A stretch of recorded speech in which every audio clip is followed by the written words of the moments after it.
Bismillahirrahmanirrahim. Assalamualaikum warahmatullahi wabarakatuh. Alhamdulillah. Alhamdulillahillazi hadana lihaza wa ma kunna linahtadiya laula an hadana Allah.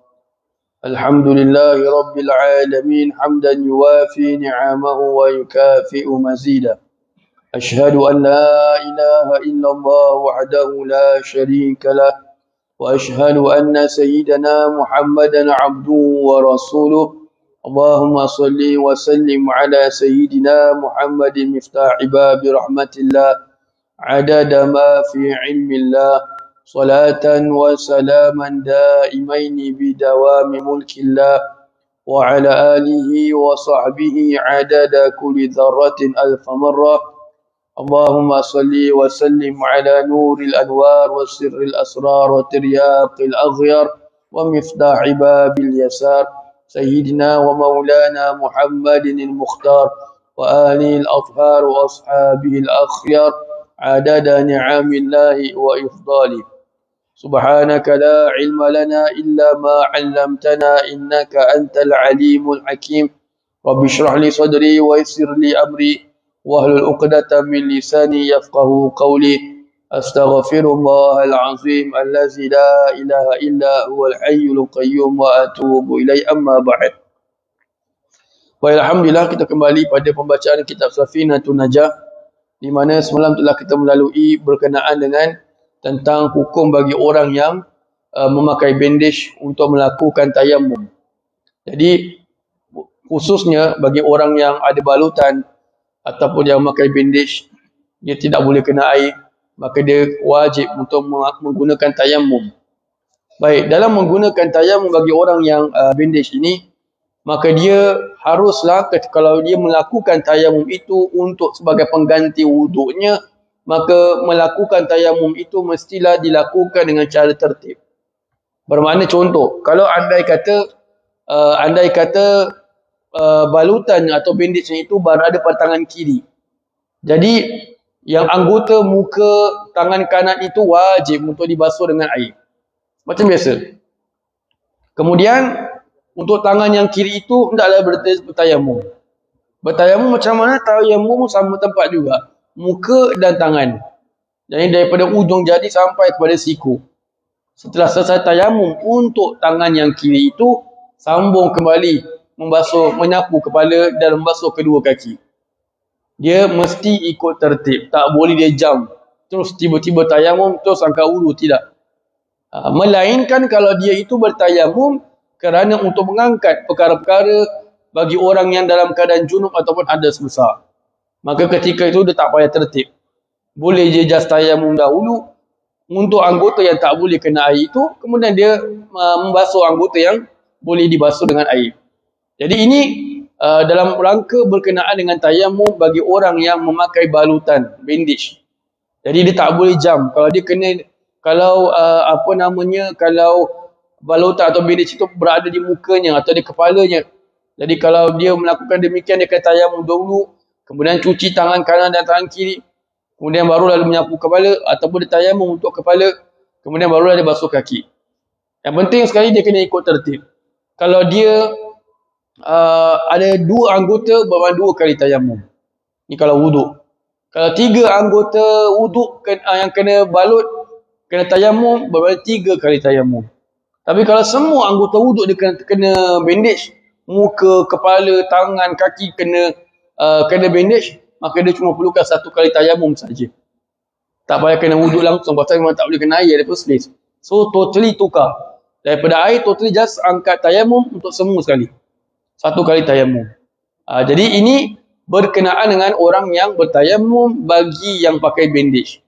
Baik, dalam mazhab Syafi'i, orang yang menggunakan bandage ini, kalau dia itu memang boleh kena air, cuma tak boleh kena air banyak, maka tetap wajib untuk ditanggalkan. Kena tanggalkan kalau boleh, kemudian ditekap-tekapkan air, kemudian ditayamum pada bahagian yang tidak boleh kena air. Baik, kemudian dalam mazhab Syafi'i juga, orang yang menggunakan al-jabira ini, dipanggil jabira yang dibalutan ataupun bandage, dia ada hukum berkenaan dengan sama ada perlu tak untuk dia mengqada solat yang dia gunakan dengan bertayamum kerana bandage tersebut. Maka dia ada 3 keadaan. Kalau dia menggunakan bandage dalam 3 keadaan ini, dia kena ulang balik solat tersebut bila dia sudah sembuh seperti biasa. Yang pertama, jika mana balutan ataupun bandage tersebut berada pada muka dan juga tangan. Dia ada pada muka dan juga tangan, maka ketika kalau dia menggunakan kerana apa? Ini muka dan tangan ini adalah anggota tayamum. Jadi kalau dia kena bandage pada salah satu daripada 2 ni, dia semayang dalam mazhab Syafi'i dia kena qada balik. Yang kedua, jika mana ia berada pada selain daripada anggota tayamum, muka dan tangan, tetapi ia memakai bandage itu lebih daripada kadar yang diperlukan. Dia kalau bandage ni bermakna dia definitely maknanya dia memerlukan anggota yang tak sakit untuk dia ada grip that bandage. Jadi kalau luka dia barulah sedikit kecil tapi bandage satu tangan bermakna sudah lebih daripada diperlukan, maka ketika itu kalau dia buat dia kena qada balik semayang dia tu. Yang ketiga, jika mana dia memakai bandage itu selain daripada muka dan juga tangan dalam keadaan hadas, bermakna bukan dalam keadaan wuduk, jadi dia kena qada. Adapun jika mana dia memakai bandage itu dalam keadaan bersih, dalam keadaan wuduk, atau dia cuma mengambil bahagian yang sihat itu kadar untuk memegang bandage tersebut, maka dia tak payah qada semayang dia itu kalau dia tayamum kerana bandage itu. Jadi ini yang dikatakan dalam mazhab Imam Syafi'i rahimahullah ta'ala. Tetapi di sisi fatwanya Imam An-Nawawi rahimahullah ta'ala, beliau mengatakan semua jenis, semua keadaan seseorang itu pakai bandage, pakai al-jabira ini, dia tak payah qada. Jadi terserah kita nak ikut yang mana. Imam Nawawi rahimahullah ta'ala merupakan ulama yang mu'tabar.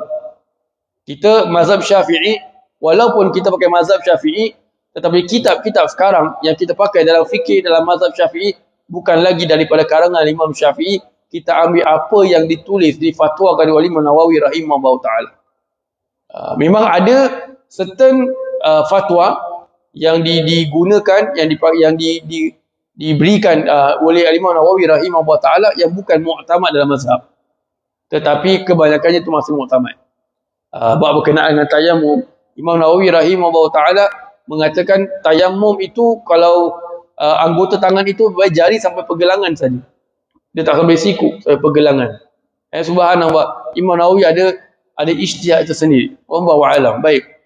Ala kulli hal, ini ini keadaan bagi mereka yang sakit menggunakan bandage dan sebagainya dibalut, maka dia ada hukum-hukum yang tertentu berkenaan dengan menggunakan tayamum. Baik, kemudian sambung dia kata pengarang di sini adalah yang ketiga adalah wal ihtiyaju ilaihi li'atashi hayawanin muhtaramin. Yang ketiga, sebab boleh bagi seseorang untuk bertayamum itu adalah jika mana dia ada air, tetapi air itu diperlukan untuk memberi minum haiwan yang haram untuk kita bunuh ataupun haiwan yang dihormati. Manusia pun termasuk haiwan, bermakna yang bernyawa, Hayawanun natiq bermakna haiwan yang boleh berkata-kata. Itu manusia. Jadi dia kata sini, jika mana kita ada air, tapi air itu kita perlukan untuk memberi minum manusia ataupun binatang yang haram untuk kita bunuh, maka boleh kita meninggalkan angkat uduk, kita bertayamum, dan air itu kita beri minum kepada orang-orang yang kita maksudkan. Contoh umpama kita kalau kat rumah kita ada pelihara kucing, kita tak haus, keluarga kita tak haus, tapi kucing ni dah haus. Ataupun kita nak simpan air ni untuk in the future. Sekarang ni memang tak haus, tapi mungkin nanti asar, nanti kan maghrib, nanti kan haus. Maka boleh simpan itu air, kita pergi tayamum. Pasal tahu keadaan di negeri tersebut atau keadaan pada masa tersebut dalam keadaan memerlukan kepada air. Baik. Kemudian begitu juga kalau seumpama dengan memberi minum pada binatang yang haram untuk kita bunuh. seperti memerlukan air ini untuk dijual. Kita tengah sesak, kita ada air ini, kita perlukan air ini untuk dijual, ataupun untuk berhutang, ataupun untuk membasuh najis dan sebagainya. Maka kita boleh menggunakan air tersebut untuk tujuan-tujuan itu, dan kemudian kita bertayamum. Kemudian mengatakan sini adalah wa ghairul muhtarami sittatun, bermakna makhluk yang tidak haram, tidak ada kehormatan, itu ada 6. Tarikus salati wazanil muhsan wal murtad wal kafir harbiyu wal kalbul aqur wal khinziru. Yang pertama adalah orang yang meninggalkan solat, bermakna sudah diperintahkan, sudah disuruh, sudah diajak, sudah macam-macam buat, masih lagi tidak mau melakukan solat. Wazanil muhsan, orang yang telah berkahwin kemudian dia berzina. Wal murtad, dan orang yang murtad, na'udzubillah. Wal kafir harbi, dan kafir yang merupakan kafir harbi. Kafir harbi bermakna kafir yang hidup dia itu memerangi atau ingin untuk menjatuhkan, untuk menghapuskan, memusnahkan orang-orang Islam. Ini bermakna kat negeri kita tak ada lah, alhamdulillah. Baik.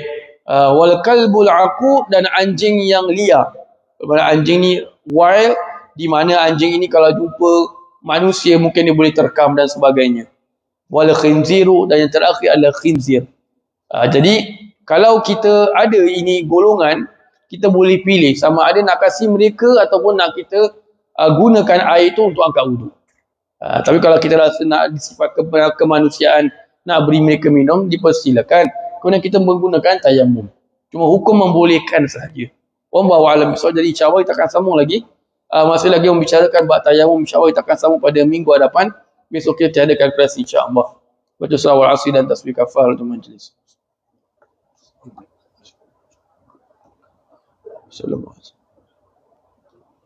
آمين آمين آمين يا رب العالمين. ربنا تقبل دعاءنا وأعمالنا وصلاتنا إنك أنت السميع العليم وتب علينا يا مولانا إنك أنت التواب الرحيم. دعواهم فيها سبحانك اللهم وتحياتهم فيها سلام وآخر دعواهم أن الحمد لله رب العالمين. تقبل الله منا ومنكم.